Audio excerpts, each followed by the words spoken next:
क्या कभी आपने ये सोचा है कि एक सूर्य जो इतना ज़्यादा पावरफुल है और एनर्जी क्रिएट करने वाला है, क्या हो अगर 8 सूर्य मिलकर एनर्जी क्रिएट करे और ये शॉक वेव क्या होता है? ब्लैक होल क्या है और हमारी धरती के सबसे पास कौन सा ब्लैक होल है?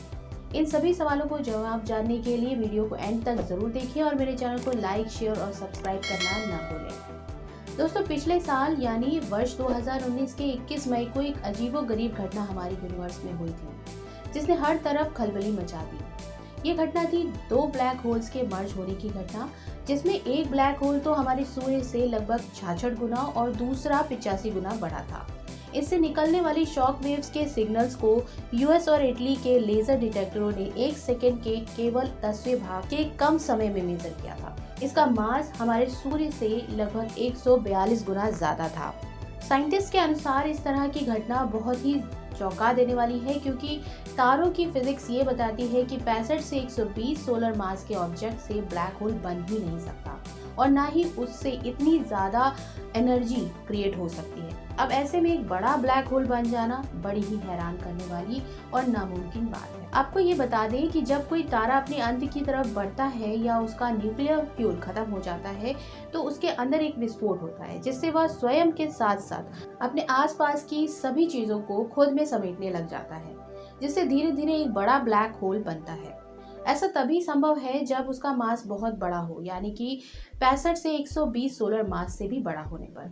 यूनिवर्स में ब्लैक होल ऐसा स्पेस होता है जहां प्रकाश भी अपना अस्तित्व खोकर उसी में समा जाता है।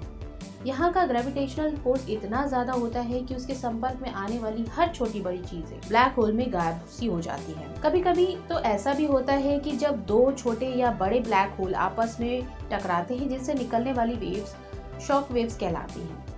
ये एक प्रकार का प्रोपेगेटिंग डिस्टरबेंसेस होता है, जिसमें एनर्जी क्रिएट होती है और ये किसी भी मीडियम में, चाहे वो सॉलिड हो, गैस हो, लिक्विड हो या इलेक्ट्रोमैग्नेटिक फील्ड हो, सभी में आसानी से चल सकती है। वर्ष 1915 में जर्मन साइंटिस्ट एल्बर्ट आइंस्टीन ने ब्लैक होल के बारे में अपनी थ्योरी ऑफ जनरल रिलेटिविटी, जिसे सापेक्षता का सिद्धांत भी कहते हैं, इसमें बताया था कि ब्लैक होल का ग्रेविटेशनल फोर्स इतना ज्यादा होता है कि वो अपने आसपास की सभी चीजों को खींच लेगा।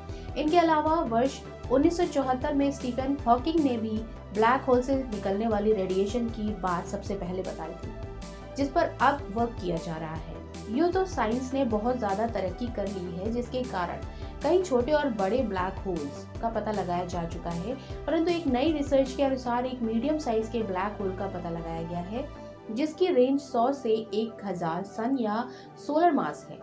ये रिसर्च एनालिसिस इंटरनेशनल लीगो वर्गो टाइप के अंतर्गत की गई है, जो अमेरिका और यूरोप में 3 super sensitive gravitational wave detection systems को चलाते हैं। ये स्पेस में होने वाले वाइब्रेशंस को सुनते हैं और उनके आधार पर अपनी ओपिनियन बताते हैं। इनके अलावा अभी हाल ही में धरती के सबसे पास स्थित ब्लैक होल की खोज की गई है, जो दो तारों के बीच छुपा हुआ है।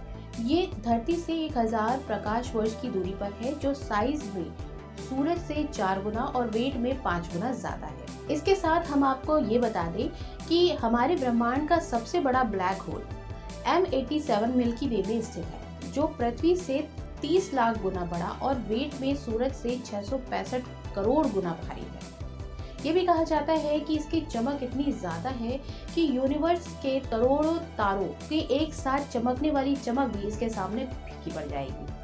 इस वीडियो के एंड में हम आपको इस वर्ष की सबसे बड़ी और सबसे रोमांचकारी खोज के बारे में बताने जा रहे हैं। दोस्तों, जनवरी 2020 में आईआईटी कानपुर के 2 वैज्ञानिकों ने यह दावा किया है कि ब्लैक होल से निकलने वाली एक्सरे के प्रोसेस को और सोर्सेस को वो समझ सकते हैं। उसके साथ ही वे तारों के मैग्नेटिक फील्ड का भी पता लगा सकते हैं। इसके अलावा उन्होंने ये भी बताया है कि ये ब्लैक होल के अनुमानित दूरी पर स्थित होने वाले जो स्ट्रॉन्ग ग्रेविटेशनल इफेक्ट होता है, उसकी जांच कर सकते हैं और ये लोग उस स्थान पर भी पहुंच चुके हैं जहां तक ब्लैक होल के सेंटर से कोई भी वापस नहीं आ सकता है। इसी कारण से इनका ये मानना है कि ब्लैक होल के बाइनरी सिस्टम में होने वाले एक्सरे परावर्तन की पहचान करने वाला दुनिया का पहला देश भारत ही होगा। इससे फिजिक्स को और भी बेहतर तरीकों से समझा जा सकेगा, क्योंकि ब्लैक होल का जो ग्रेविटेशनल फोर्स होता है वो लाइट की स्पीड को कम कर देता है। आपका इसके बारे में क्या ख्याल है, नीचे कमेंट बॉक्स में जरूर बताएं और मेरे चैनल को जरूर लाइक, शेयर और सब्सक्राइब करें।